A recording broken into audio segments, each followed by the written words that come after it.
본문의 말씀은 이사야서에 있는 말씀이죠.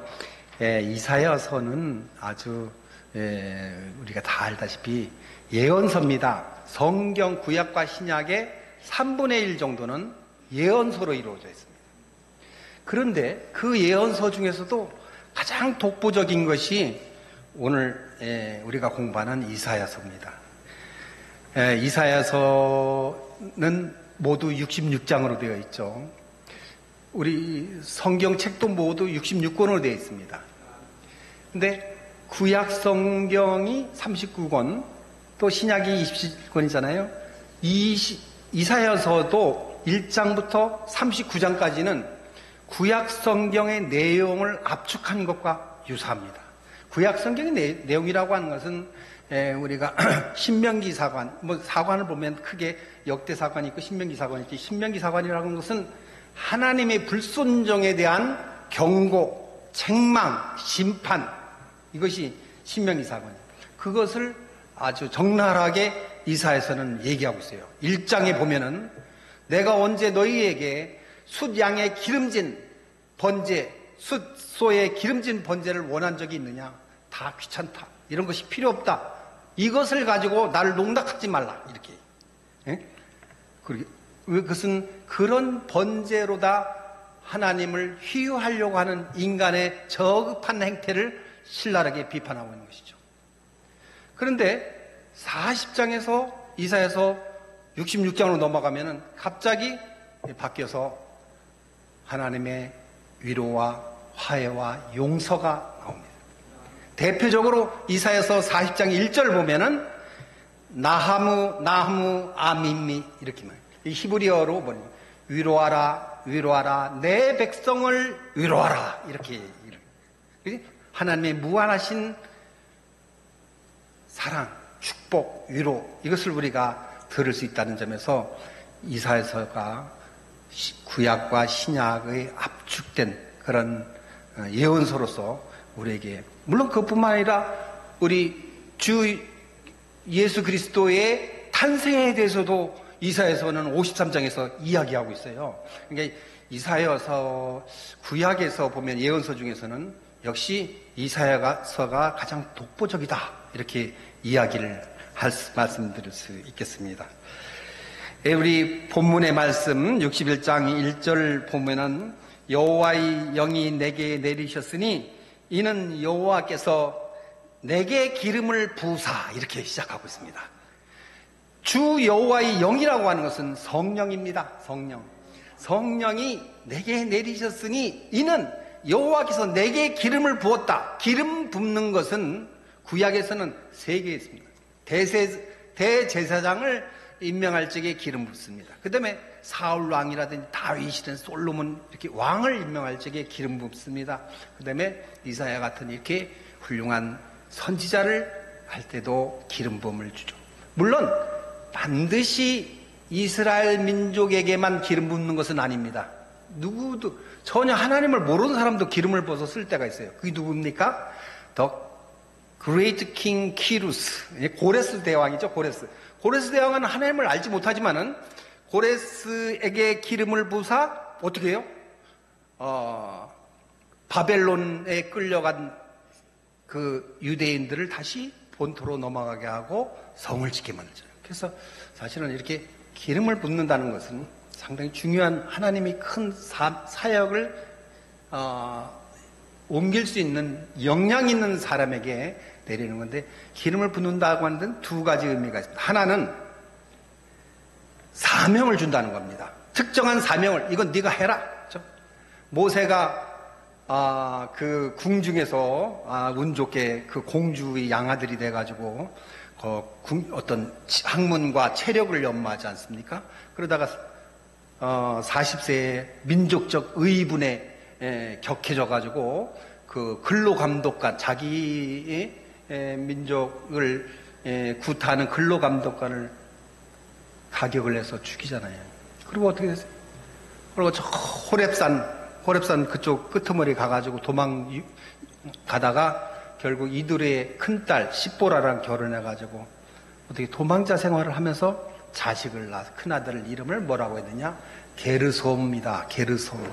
게르솜이라고 하는 건 무슨 뜻이냐? 나그네의 삶이 덧없이 흘러간다. 만약에 그 당시 그 파로가 자식이 없었어요. 따라서 그 공주의 양아들인 모세가 그런 의분에 겨워가지고 사람을 죽이지 않았다면 왕이 될 수도 있는 지위에 있었던 모세가 한낱 근로 감독관 한 명을 죽이고 도망살이 한다는 것이 얼마나 비참했겠어요. 예? 예. 그러니까 그런 사명을 얻기까지는, 특정한 사명을 얻기까지는 모세가 엄청 괴로웠다는 겁니다. 근데 기름을 부을 때는 사명만 주는 것이 아니라 그 사명을 실행에 옮길 능력을 주신다는 겁니다. 예. 만약에 우리가 사명이 없는 능력이라고 해서는 이것은 아무것도 허송세월을 하겠죠. 또 능력이 없는 사명이라고 하는 것은 한낱 공연불에 불과합니다. 그렇기 때문에 반드시 하나님께서 성령께서 기름 부음을 하실 때에는 특정한 사명과 그 사명을 수행할 수 있는 능력을 같이 주신다는 것을 우리가 잊지 말아야 되겠습니다. 우리 광남 장로교회 성도 여러분께서도 모쪼록 새해는 성령님으로부터 각자에 어울리는 사명을 받으시고 또 그 사명을 수행할 수 있는 능력까지 받아 챙기는 멋진 한 해가 되시기를 주님의 이름으로 기도드립니다. 다음으로는 가난한 사람에게 저를 보내사 가난한 사람에게 아름다운 소식을 전하게 하려 하심이라 이렇게 되고 있어요. 성령을 부어서 무엇에 쓰려고 기름을 부었느냐? 가난한 자에게 아름다운 소식을 전하는 거다.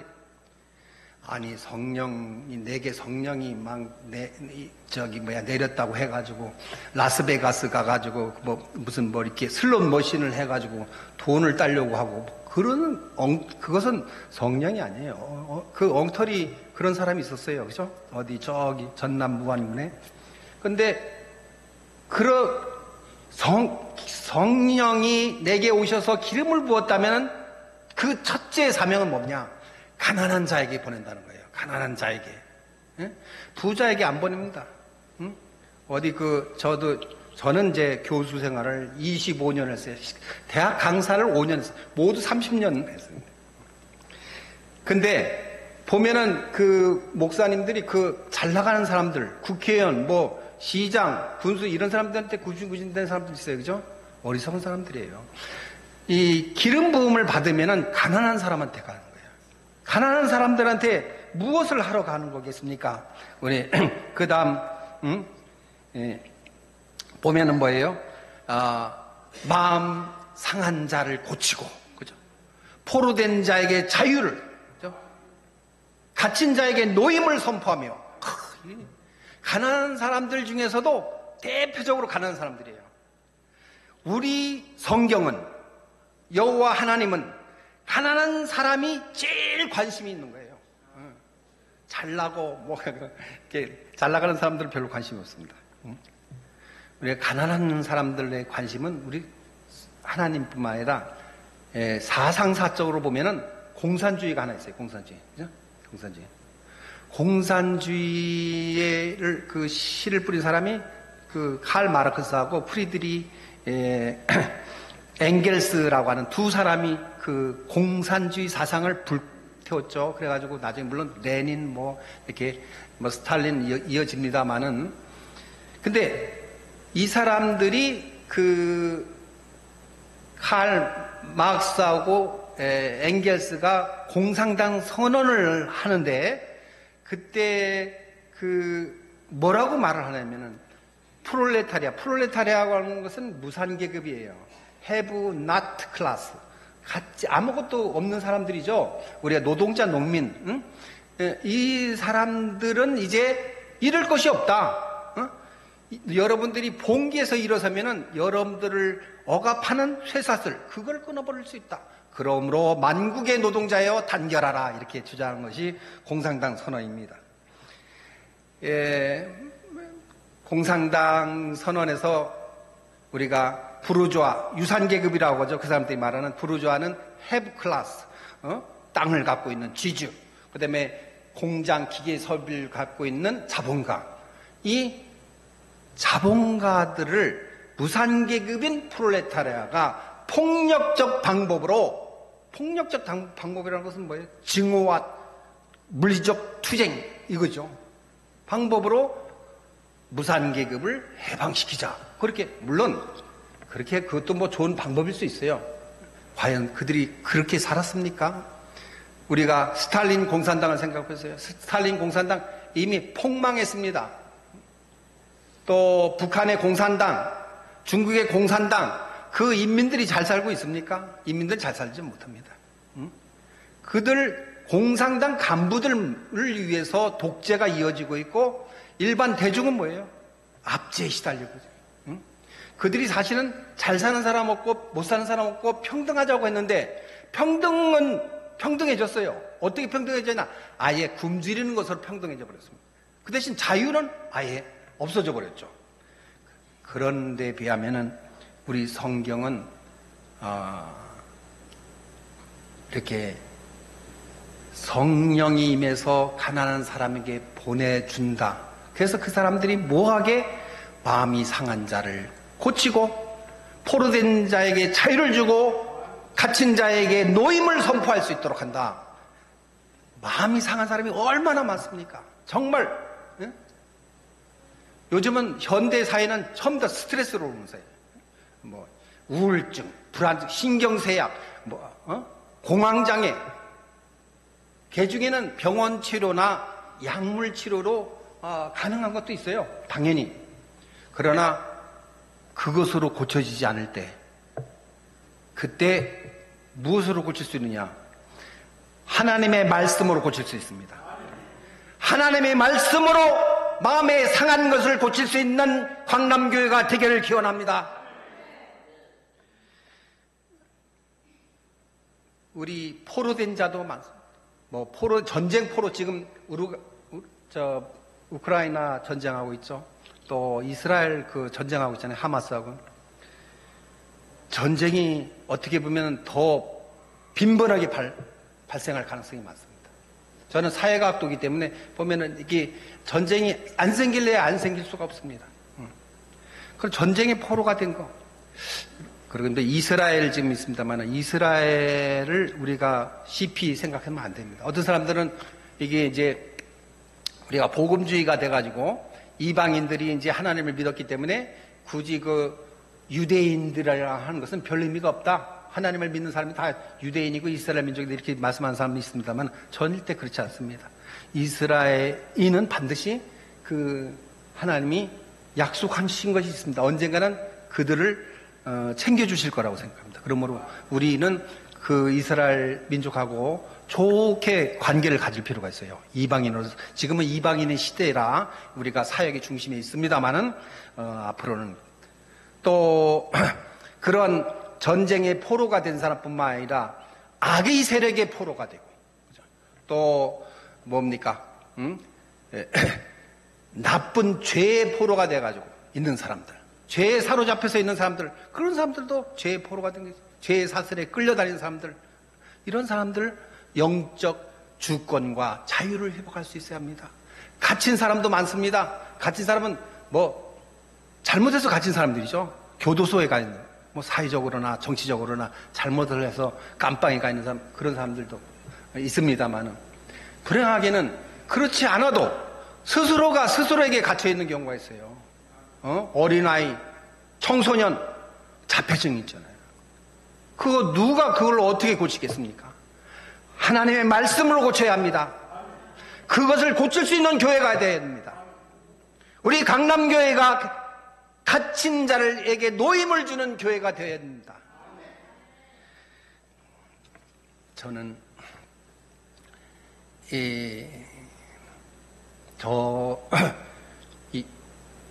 목사, 제가 이제 교수를 이제 퇴직을 하고서 내가 신대원에 가서 난 목사를 하겠다고 그러니까 우리 집사람이 기절하려고 그래요. 기절. 그래서 당신 뭐 때문에 그거 하려냐?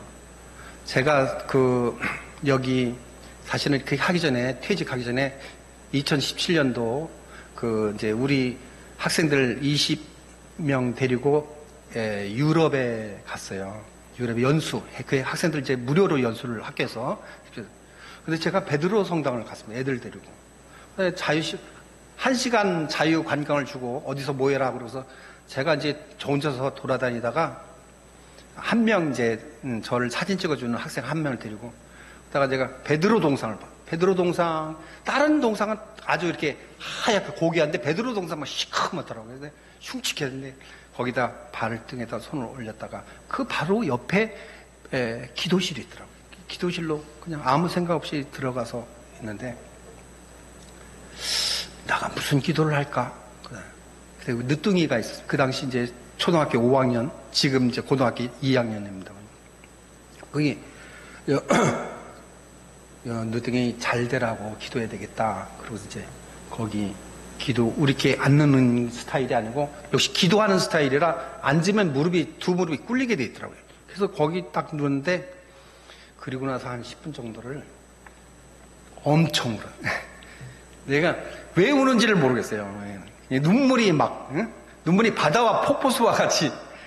그래서, 그리고 너무 마음의 평안을 느꼈어요. 우는 이유도 모르겠지만은 다 실컷 울고서 일어나서 기도는 하나도 못하고 했더니, 내가 좀, 말씀을 공부해야 되겠다. 제대로 말씀을 공부해서 제대로 말씀을 전달해야 되겠다. 이런 생각이 들더라고요. 그래서 지금 남들, 집사람이 창피하지도 않냐, 창피하지도 않냐, 항상 영광스럽다고 생각합니다. 그리고 더더욱 우리 강남교회에 와가지고 다 훌륭하신 원로 목사님, 원로 장로님, 다 권사님들 다 잘해주셔가서 이렇게 은혜로운 제가 이걸 보내고 있는 것입니다. 대단히 감사하게 생각합니다. 그리고 이제 이사야서 61장 2절의 말씀은 뭐예요? 여호와의 은혜의 해와 우리 하나님의 보복의 날을 선포하여 모든 슬픈 자를 위로하되. 이게 보면은 가난한 사람들 중에서 마음이 상한 자, 포로된 자, 갇힌 자죠. 이런 사람들이 뭐냐? 슬픈 자라는 거예요. 슬픈 자. 가난한 사람들이 다 슬프진 않아요. 가난한 사람들 중에서 마음이 상한 자, 포로된 자, 갇힌 자, 이런 슬픈 사람들에게 여호와의 은혜의 해를 선포한다는 것이죠. 그러면 거기 보면 우리 하나님의 보복의 날은 뭐냐? 보복의 날은 이것은 뭐냐? 하나님을 경외하고 하나님께 순종하지 않는 사람들, 마귀 뒤를 쫓는 사람들, 이런 사람들에게는 여호와의 은혜의 날이 우리 하나님의 보복의 날이 된다는 것입니다. 믿지 않는 사람들, 불순종하는 사람들, 그런 사람 가만두지 않는다는 거예요. 네? 칼에 양날의 칼입니다. 이쪽은 은혜의 날이고 그 반대쪽은 보복의 날인 것이죠. 이것이 우리 구약 성경의 일관된 사상입니다. 그러니까 신명기에서도 뭐냐? 가난한 사람들의 대표적인 것이 누구냐? 과부, 고아, 나그네. 신명기 26장에는 그 레위 사람들도 들어가 있습니다만 레위 사람들이 그 땅을 못 받았잖아요. 12지파 중에서 레위 지파만. 그러니까 레위 지파도 거기 가난한 사람에 넣긴 넣었습니다만은 그것은 어떻게 보면 형식적인 것이고 실질적으로는 뭐냐? 과부나 고아나 나그네다. 이 사람들을 챙겨줄 줄 알아야 된다. 이 사람들의 밥상 공동체, 같이 밥 한 그릇 나눠 먹는 그런 정신을 우리 구약에서는 가르쳐 주고 있다는 거예요. 나 혼자 잘 먹고 잘 살면 되는 것이 아니고, 적어도 사역이라고 하면은 그런데 낮은 데로 가서 그 사람들의 고통을 조금이라도 덜어줄 수 있는 그런 역할이 중요하다.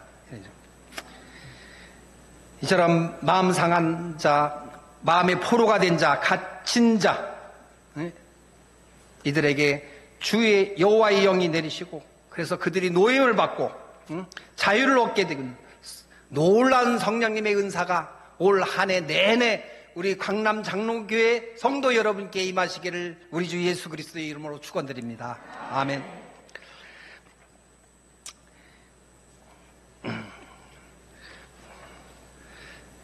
그러면은 이 이사야서 61장 1절 2절 말씀이 은혜의 해라는 것이 어디서 왔느냐 이런 것을 우리가 생각하는데, 그 전에 이 우리가 읽은 이사야서 61장 1절 2절의 말씀은 사실 누구 때문에 유명해졌냐면은 예수님 덕분에 유명해졌습니다.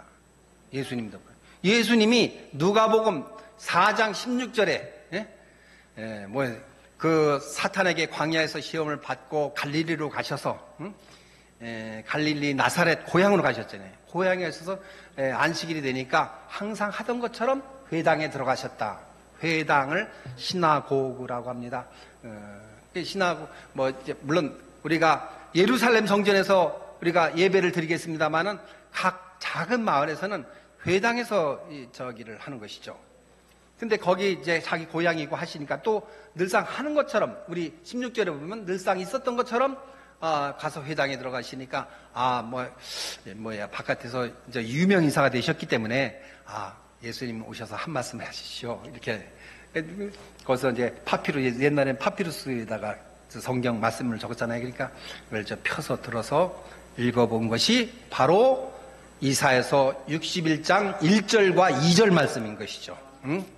그래서 여호와의 영이 성령이 내게 내리셨으니 이는 나를 보내사 가난한 사람들에게 아름다운 소식을 전하게 하려 합니다. 마음 상한 자를 고치고 포로된 자에게 자유를 주고 갇힌 자에게 노임을 선포하여 주 여호와의 은혜의 날을 공포하러 왔도다 이렇게 말씀을 하신 거죠. 그죠? 4장 18절 19절에 그러면서 자리에 앉으셔가지고 21절에 뭐라고 말씀하느냐, 오늘 여러분에게 은혜의 날 공포한 것이 이제 응하였다, 이루어졌다. 내가 바로 이러한 사명 때문에 이 땅에 왔노라 이렇게 이야기를 합니다. 그랬더니 거기 동네 사람들 어떻게 했어요? 웅성웅성거리는 거예요. 갑자기 제가 무슨 요셉의 아들 아냐? 제 목수 아들 아냐? 근데 뭐 지가 뭐라고 이렇게 주 여호와의 은혜의 날을 선포해 이렇게 나온 거예요. 참 안타깝죠. 그래서 우리가 나단이 뭐랬어요? 갈릴리 같은 곳에 무슨 선한 것이 나겠느냐 그런 말을 하잖아요, 그죠? 보통 이제 사마리아는 우리가 남부로 나눌 때 이스라엘의 수도입니다. 수도이기도 해요. 그러니까 근데 갈릴리는 그보다 더 북쪽에 있잖아요. 헬몬산 밑에 있으니까 어떻게 보면. 근데 거기에 몇 가구나 나사렛 마을에 몇 가구나 있었겠어요? 학자들에 의하면 한 150가구도 안 됐을 것이다. 그런데 거기서 예수님이 내가 주 여호와의 은혜의 해를 선포하러 왔다고 하니까 반발하는 거예요. 그래서 어떡하냐? 동네 밖으로 내밀고 낭떠러지까지 끌고 가서 밀쳐버리려고. 그래서 도망가셔 피신하셨죠. 상당히 안타까운 이 얘기입니다. 그러면 이사야서에서 말하는 은혜의 해, 이 말씀이 이사야 선지자가 어떻게 만들어낸 단어냐, 이거 한번 살펴볼 필요가 있습니다. 우리 레위기 25장 8절에서 12절의 말씀을 한번 같이 읽어보겠습니다. 혹시 되시면은 레위기 8장에서 12절의 말씀을 같이 봉독하도록 하겠습니다. 너는 7 안식년을 계수할지니 이는 7년이 7번인즉 안식년 7번 동안 곧 49년이라.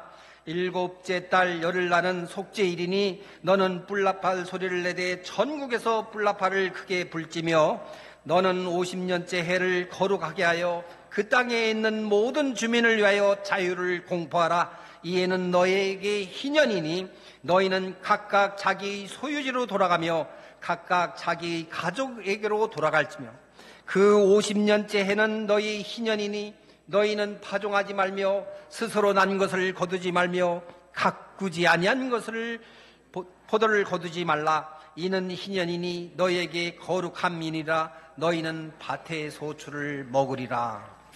상당히 좀 말씀이 길어서 좀 언뜻 여기 사실 시간이 필요로 하는데 다 하는 설명을 못해도 아주 대단히 특히 10절 제가 한번 읽겠습니다. 10절에 너희는 50년째 해를 거룩하게 하여 그 땅에 있는 모든 주민을 위하여 자유를 공포하라.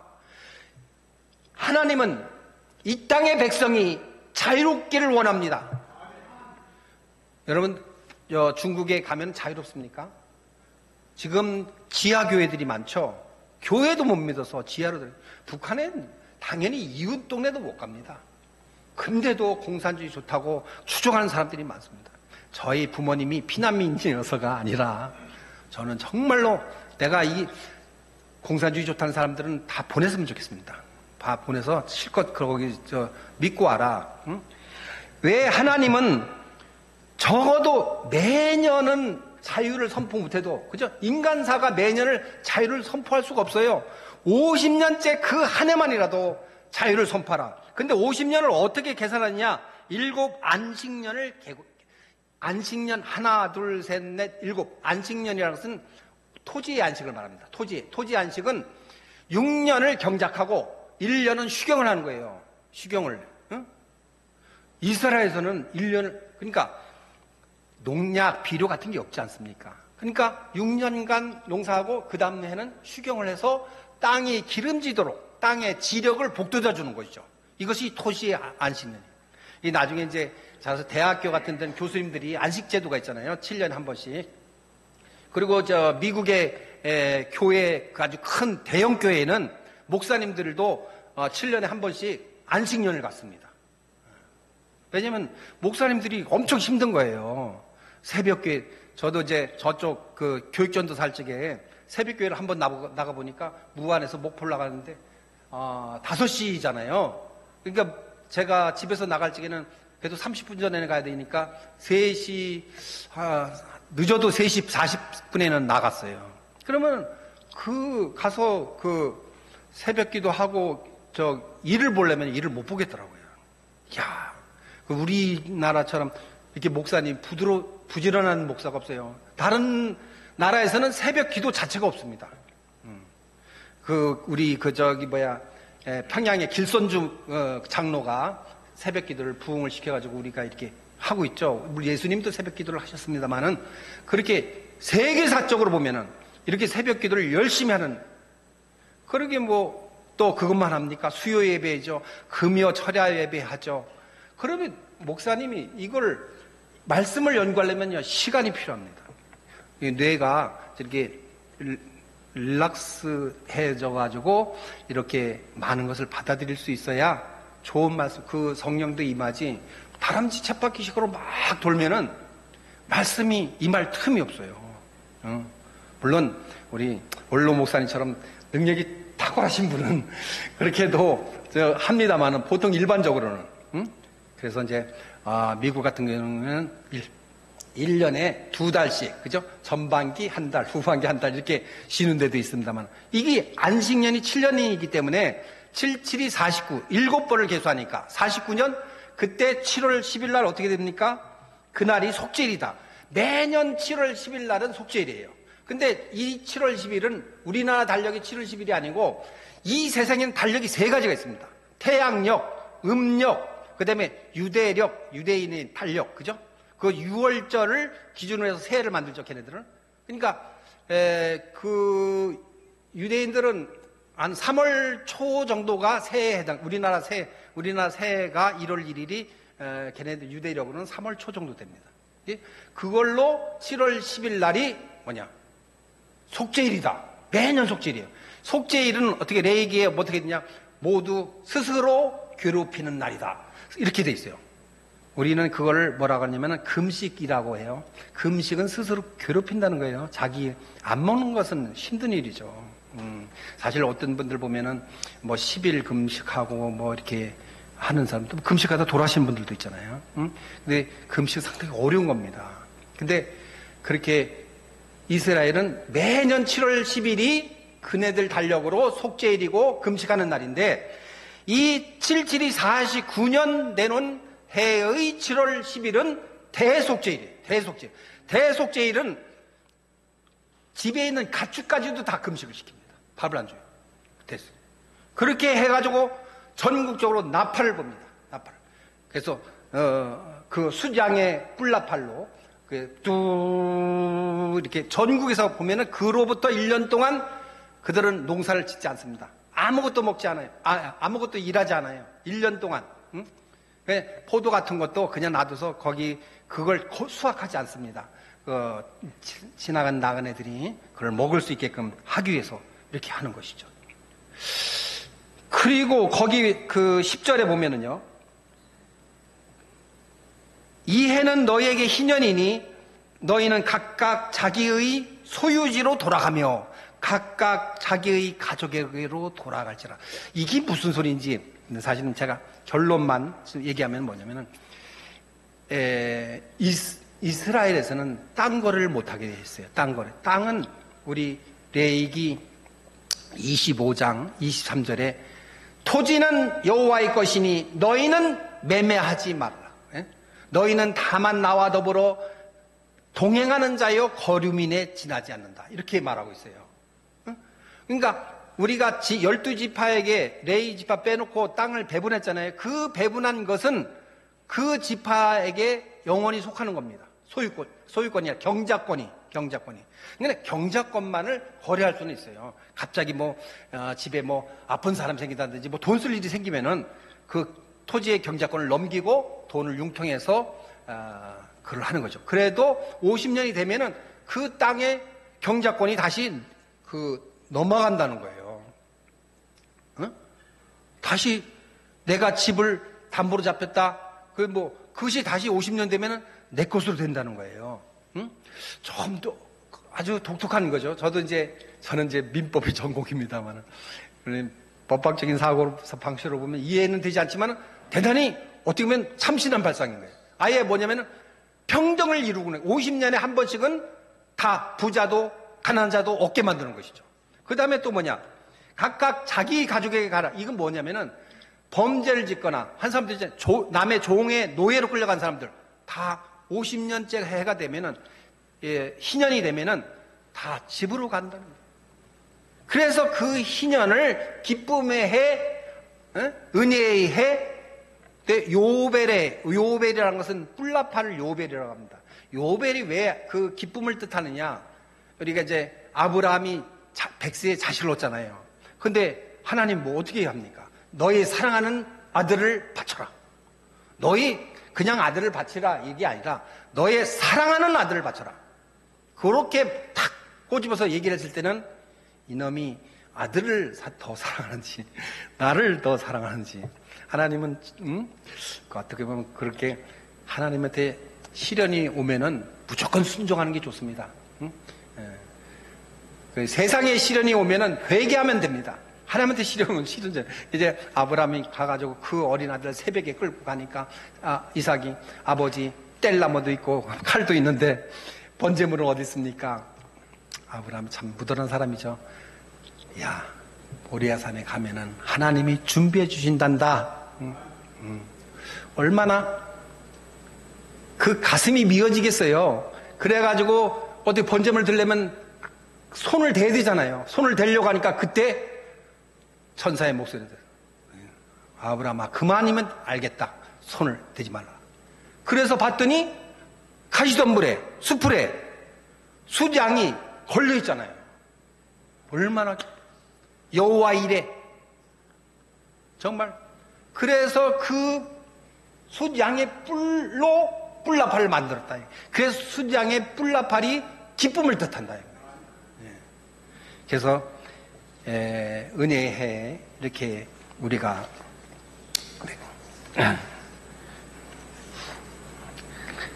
다시 말해서 레위기, 우리가 레위기라고 사실은 말을 합니다만 레위기는